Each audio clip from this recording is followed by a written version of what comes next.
오늘 우리에게 주시는 하나님의 말씀은 욥기 13장 1절부터 28절 말씀입니다. 이 새벽에 주신 말씀을 가지고 마지막에는 꼭 찾아야 할 분, 이런 제목으로 하나님의 말씀을 전하겠습니다. 오늘 본문도 욥의 답변을 말하고 있습니다. 욥은 하나님의 절대 주권과 절대 지혜에 대한 내용들에 대해 자신의 눈으로 다 보았고 자신의 귀로 듣고 깨달았다고 말하면서 너희가 아는 것을 나도 다 알고 있으니까 결코 내가 너희만 못하지 않다고 말합니다. 그리고 욥은 참으로 자신을 전능자에게 말씀하려고 하며 하나님과 변론하려 하느라고 했습니다. 그 이후로 너희는 거짓말을 지어내는 자요 다 쓸모없는 돌팔이 의사와 같기 때문이다. 너희가 참으로 아무 말도 하지 않고 잠잠하면 오히려 그것이 너희의 지혜가 될 것이라고 했습니다. 그러므로 너희는 내 변론을 들으며 내 입술의 변명을 들어보아라. 너희는 말은 하나님을 위한다고 하면서 왜 불의를 말하려고 하느냐? 왜 하나님을 위해 속이는 말을 하려고 하느냐?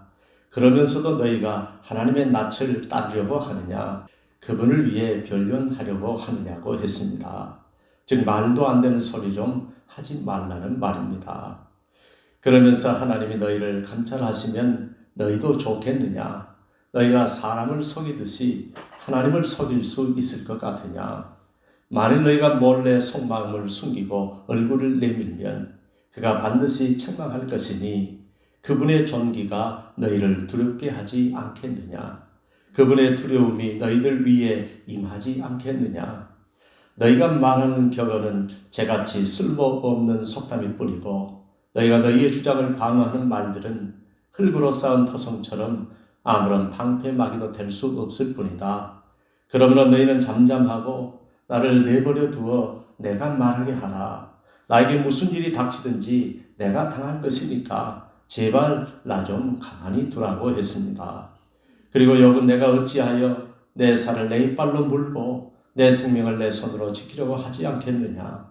즉 내가 이를 악물고서라도 내 생명을 내 손으로 지키려고 하지 않겠느냐. 그런데 하나님이 나를 죽이신다면 나는 희망이 없노라고 했습니다. 즉 오직 하나님만이 나의 희망인데 하나님이 나를 죽이신다면 나는 희망이 없다는 말입니다. 이 말을 다시 말하면 하나님이 나를 죽이실지라도 나는 하나님께 희망을 두겠다는 말입니다. 그러므로 욥은 그분 앞에서 내가 내 행위를 아리라고 다짐했습니다. 사랑하는 여러분, 모든 것을 다 잃고 절망의 순간에 우리가 바라봐야 할 분은 오직 하나님 한 분뿐이신 줄 믿습니다. 우리가 삶의 모든 희망을 다 잃어버리고 마지막으로 죽음을 앞두고 소망을 삼을 수 있는 분은 오직 하나님 한 분뿐이신 것입니다. 그분만이 우리의 생사의 주관자이시요 모든 행위의 심판자이시기 때문입니다. 오직 그분만이 생명의 주인이시요 내 영혼의 구원의 문제를 결정하실 유일하신 주권자이시기 때문입니다. 그리고 오직 그분만이 현생과 내생의 주권자이시요 내 영혼의 지옥행과 천국행을 결정짓는 유일하신 심판주이시기 때문입니다. 그러므로 내 감정을 뒤로하고 내 형편을 뒤로하고 나의 어떤 생각이나 논리를 뒤로하고 생사의 문제와 심판과 구원의 문제에 대한 그분의 절대 주권을 인정하고 마지막 순간에 그분만을 유일한 소망으로 삼아야 할 줄로 믿습니다. 그러면 그분은 그분을 바라보는 자, 그분을 유일한 소망 삼는 자, 그분의 구원과 심판의 주권을 믿고 의지하는 자를 약속하신 대로 구원해 주실 줄로 믿습니다.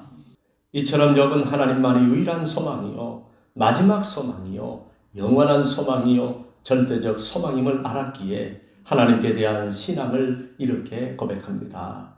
본문 16절에 경건하지 않는 자는 그 앞에 이르지 못하나니 이것이 나의 구원이 되리라고 했습니다. 그러니 너희들은 내 말을 분명히 들어라. 내가 너희 귀에 알려줄 것이 있다. 보라, 내가 내 사정을 정직하게 하나님 앞에서 진술했기 때문에 내가 정의롭다 함을 얻게 될 줄 안다고 했습니다. 그러니 나와 변론할 자가 누가 있겠느냐? 그런 자가 있다면 내가 잠잠하고 나는 기운이 소진된 사람처럼 조용히 입을 다물고 있겠다고 했습니다. 그만큼 욥은 하나님 앞에서 그리고 친구들 앞에서 자신의 형편을 정직하고 진솔하게 고백했습니다.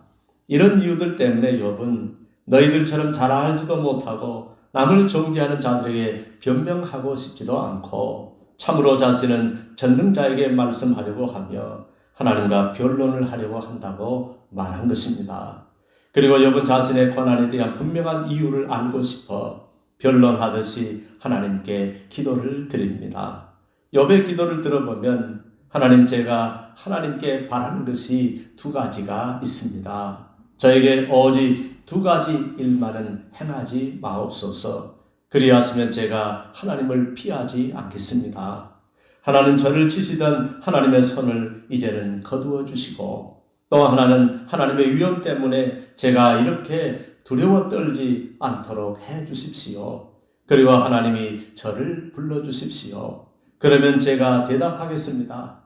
그렇지 않다면 제가 먼저 말씀을 드리게 해 주시고 하나님께서 저에게 대답을 해 주십시오라고 간청을 했습니다. 이처럼 욥은 지금까지 자신을 찌신 징계의 손을 거두어 달라고 간절히 요청을 했습니다. 사랑하는 여러분, 실은 사탄이 쳤습니다. 사탄이 다 빼앗아갔습니다. 사탄이 고통을 주었습니다. 그런데 욥은 아니라는 것입니다. 하나님이 나를 치셨다는 것입니다. 전능자가 나를 치셨다는 것입니다. 여러분, 이 말이 틀린 말일까요? 아닙니다. 다 맞는 말입니다. 어떤 것도 하나님의 허락 없이 되는 일은 없기 때문입니다. 사탄도 하나님의 허락을 받고 욥에게 고난을 주었습니다. 그러므로 결국 하나님이 나를 괴롭게 하시고 하나님이 나에게 고난을 주시고 이 고통의 삶을 나에게 허락하신 분이 하나님이심을 믿고 받아들이는 이것이 믿음입니다. 그래서 하나님의 사람은 세상 때문에 고난을 당하고 사람 때문에 고난을 당해도 아내와 남편, 자식 때문에 고난을 당하고 부모, 형제, 일가, 친척을 통해 고난을 당해도 하나님이 그들을 통해서 나에게 고난을 주셨음을 인정하고 받아들이는 것입니다. 그리고 하나님의 하셨음을 인정한다면 사람을 원망하고 세상을 원망하는 것이 아니라 하나님 앞에서 자신의 내면과 자신의 신앙과 자신의 모든 삶을 돌아보는 것입니다. 그리고 그 이후로 하나님께서 나를 책망하시려고, 나의 죄를 멈추게 하시려고, 나의 완악함과 교만을 꺾으시려고, 나를 사람 만드시려고, 나를 귀하게 사용하시려고, 나를 더 좋은 믿음의 사람 만드시려고, 나를 하나님의 구속사를 위한 영혼 구원의 도구로 사용하시려고 그렇게 하셨음을 알고 받아들이는 것입니다.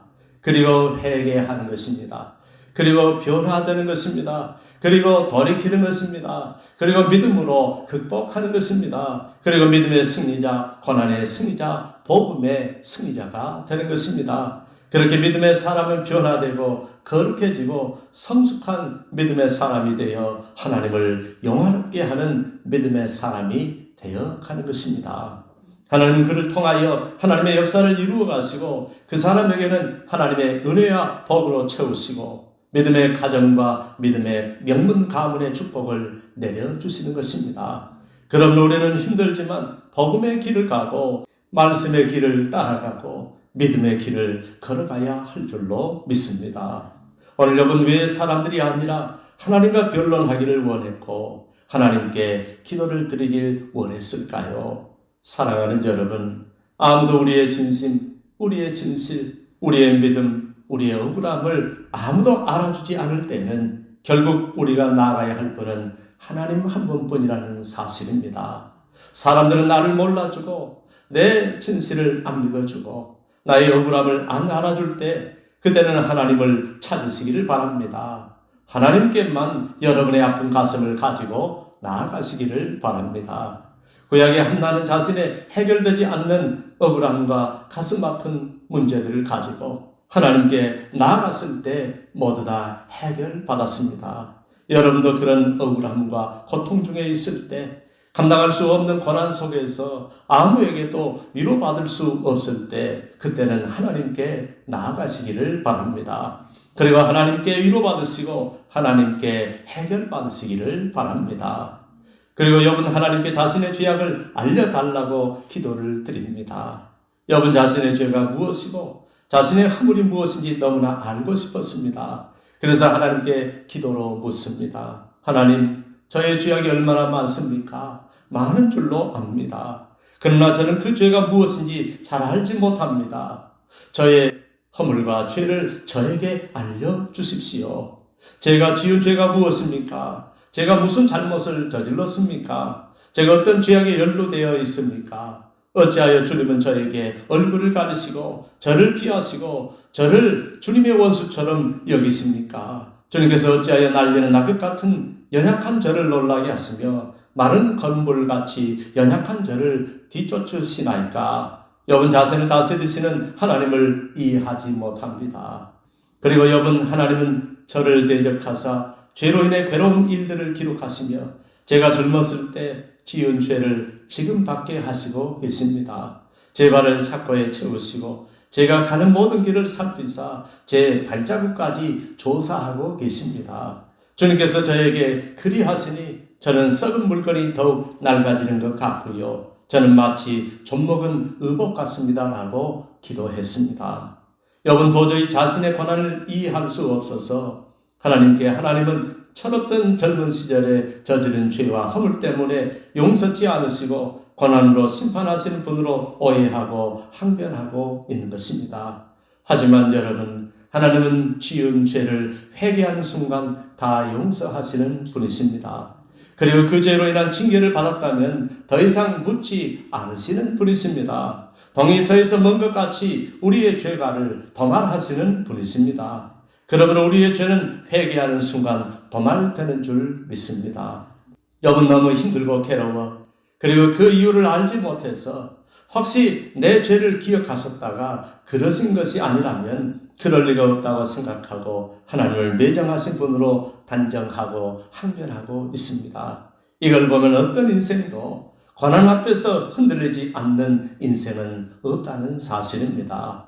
그러므로 고난 중에 있는 형제의 아픔을 알고 공감하고 위로하는 사람들이 되어야 할 줄로 압니다.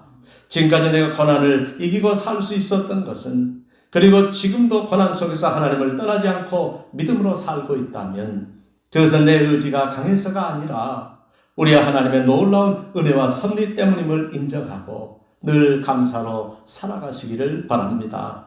어떤 경우에도 우리를 선한 길로 인도하시는 하나님께 대한 신뢰와 믿음만은 흔들리지 말고 고난 속에서도 하나님을 찾으시고 하나님께 나아가시는 주의 성도들이 되시기를 주님의 이름으로 축원합니다. 기도하겠습니다. 하나님 아버지, 내가 너무 억울할 때, 아무에게도 말 못할 사정이 있을 때 사람들은 나를 몰라주고 내 진실을 안 믿어주고 나의 억울함을 안 알아줄 때 그대는 꼭 하나님을 찾게 하여 주옵소서. 인생의 막다른 골목에서 내가 감당할 수 없는 고난 속에서 우리가 마지막으로 꼭 찾아야 할 분은 바로 오직 하나님이심을 믿고 하나님께 나아가 하나님께 기도하고 하나님의 위로와 긍휼을 얻는 주의 자녀들이 되게 하여 주옵소서. 하나님만이 우리 인생의 유일한 소망이요, 마지막 소망이요, 영원한 소망이요, 절대적 소망이요, 구원의 소망임을 결코 잊지 말게 하시고 하나님만을 소망 삼고 살게 하여 주옵소서. 예수님의 이름으로 기도합니다. 아멘.